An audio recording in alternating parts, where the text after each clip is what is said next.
What do Pink Floyd, Nine Inch Nails, NWA, and Britney Spears all have in common? They've all earned a spot on the Rolling Stone list of the 500 greatest albums of all time. Oh boy. Well, let's get into it right now on Track by Track. Hey everybody, my name's Kyle and this is Track by Track, music reviews, news, and commentary. Thanks for tuning in today, and if this is your first time here, please be sure to take a moment to click subscribe so that you don't miss future reviews and more. What are the greatest albums of all time? Man, that is a loaded question for sure. If you ask 10 different people, you're guaranteed to get 10 different answers. In the case of Rolling Stone magazine, they've actually gone ahead and asked about 300 people, hailing from various areas across the music industry. And they've compiled a new ranked list based on those responses. Of course, this isn't the first time Rolling Stone has done this. They published their first album GOAT list back in 2003 and then revised it in 2012. Of course, anytime anyone creates a list like this, there's bound to be plenty of debate. For their part, at least, Rolling Stone makes a point of tapping into a wide spectrum of participants to compile their lists. However, that didn't make the previous results impervious to criticism, particularly with regard to diversity. Looking at the top 10 albums from the original 2003 edition of the list, there were no women included and only one non-white artist. Now in 2020, the updated list definitely looks very different. There have been nearly 20 years worth of new music to consider since that first list was curated, and in popular music, it is undeniable that R&B, hip-hop, and rap have been the dominant musical genres during that time. The new list not only reflects that shift in terms of the albums listed, but also in terms of the participants whose opinions helped shape it.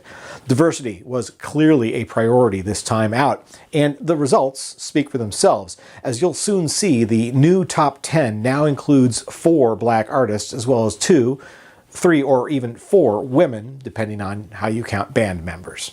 Now, while I do applaud Rolling Stone for making an effort to more strongly embrace diversity in this process, I still have to say that any effort at such list making, no matter how earnestly it is approached, is inherently flawed.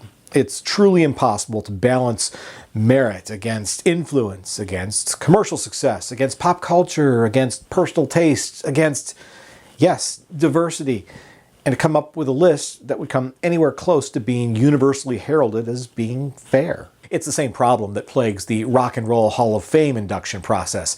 But at least what Rolling Stone has going for it is that, quote, rock and roll is not explicitly part of the criteria for inclusion. Yes, it is strongly implied, but this list in no way seeks to settle the debate over what is rock and roll. The 2020 edition of Rolling Stone's 500 Greatest Albums of All Time includes practically every album you think it would, including 9 from the Beatles, 8 from Bob Dylan, 6 from the Rolling Stones, and 5 each from Led Zeppelin, David Bowie, and Bruce Springsteen.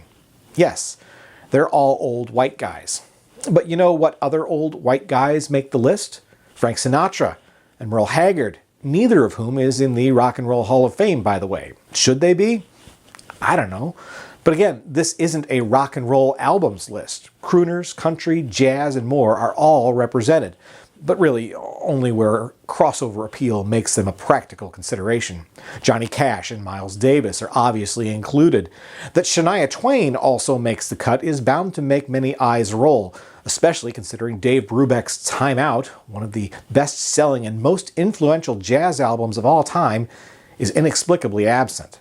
Then there's greatest hits collections. On the surface, I get the supposed logic of including compilations, particularly for acts whose influential musical output was more singles-based. But I would argue, isn't this list supposed to be about the fine art of the album as a whole? Is a greatest hits set truly a great album rather than a collection of great songs?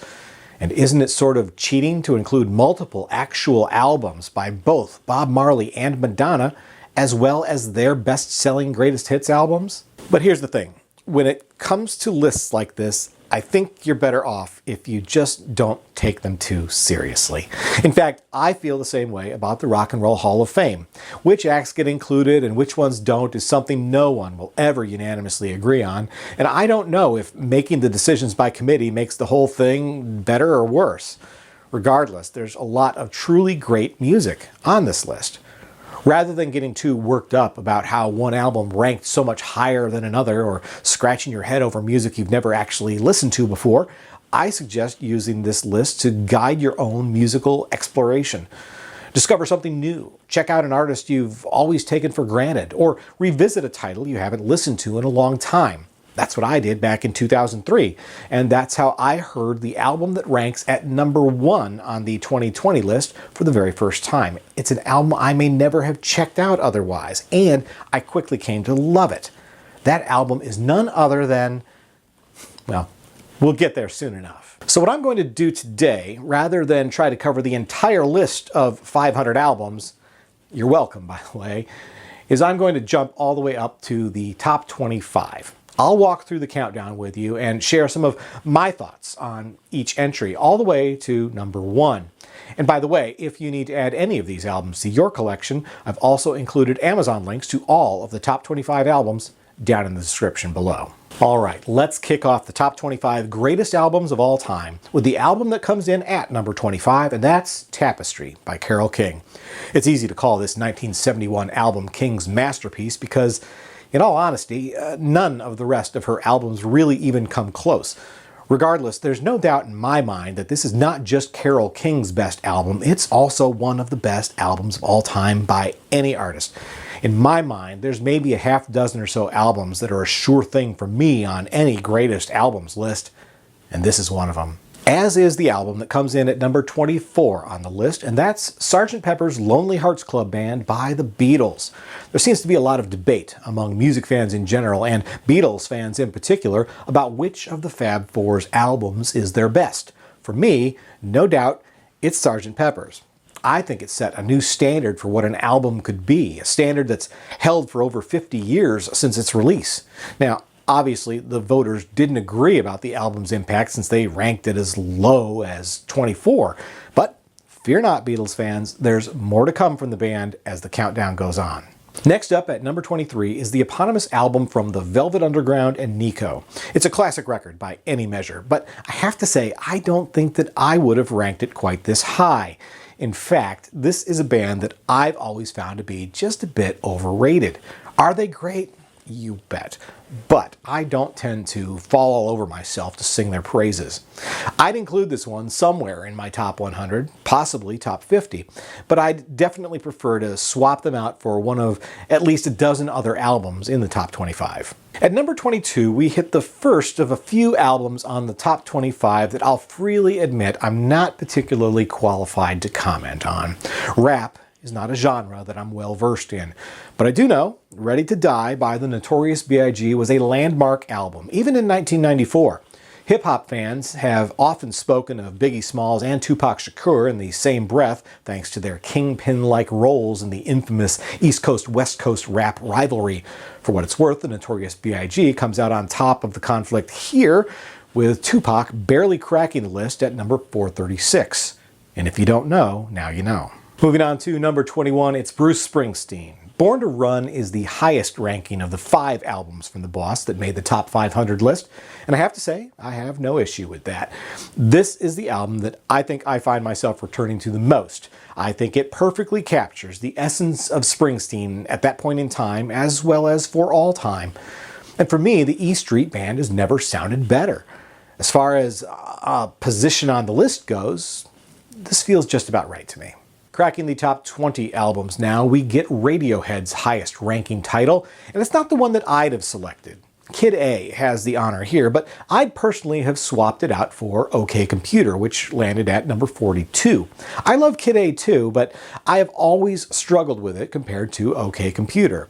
It was a pretty drastic change of direction from the foundation Radiohead had built over the course of their first 3 albums, but I've seen Kid A ranked over OK Computer pretty regularly on lists like this, so I'm clearly in the minority in terms of my personal Radiohead ranking. Next at number 19 is another hip-hop album and artist I don't have much to say about, and that's Kendrick Lamar with To Pimp a Butterfly. I've listened to some Kendrick Lamar in the past, including this album, and what I concluded is, it's not for me. Not my thing. I fully recognize that Lamar is one of today's biggest and arguably most important voices in hip-hop. And while I may not personally enjoy his music, I have no interest in disparaging it.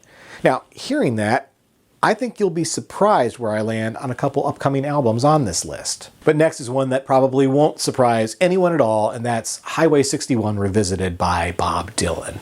Coming in at number 18, this is the first of two Dylan albums in the top 25, neither of which is actually Blonde on Blonde.